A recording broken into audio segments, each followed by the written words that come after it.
Hi.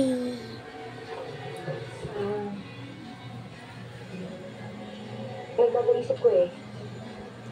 Sama. Hindi naman sa kailangan. Pero si Captain siya. Oo. Siya nga.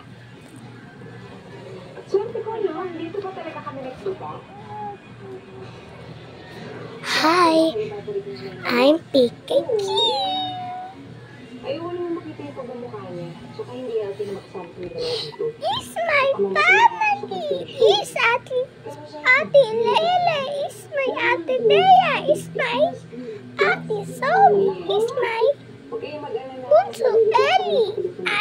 Natawag ako sa ospital.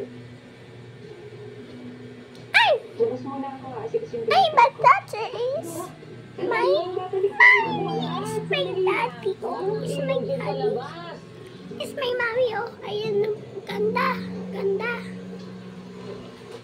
Eh, nagkasal na sila. Nag-iba na sa gabi. Ayun na may mga nagkasayan kami. Nandiyan pa ako sa siya ni mama mo. Ano kaya ganyan pa lang ako, be. Ito kasi kahapon birthday ni ating Zoe. Kaya yun yung nagano niya. Ito isang pangalan. Set agad. Ayan. Ito magkabe. Ayan bag ni ate Zoe ko. Okay, ganito na siya. Hindi mo na ako makikita. Okay na ako nangingiga.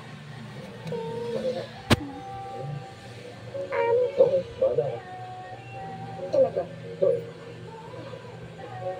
Kaso di ba once a week lang yung flight? Pag yung pansin yung sukat ate Zoe. Ate Zoe, hindi ate Zoe. Hindi ate Toby. Ate Zoe. Ate Toti. Ate Zoe. Ate Toti.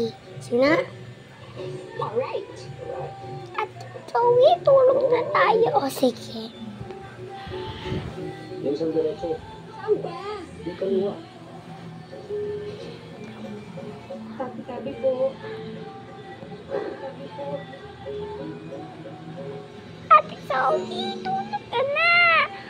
Ate Zoe, Ate Zoe. Ano, kakagising ko pa lang eh.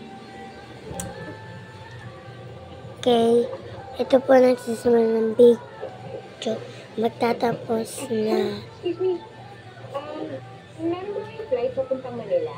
Kasi kailangan ko umuwi eh. May emergency kasi sa amin. Nasaan ba dito yung ticketing office? Ma'am, may ticketing office sa loob. Pero once a week lang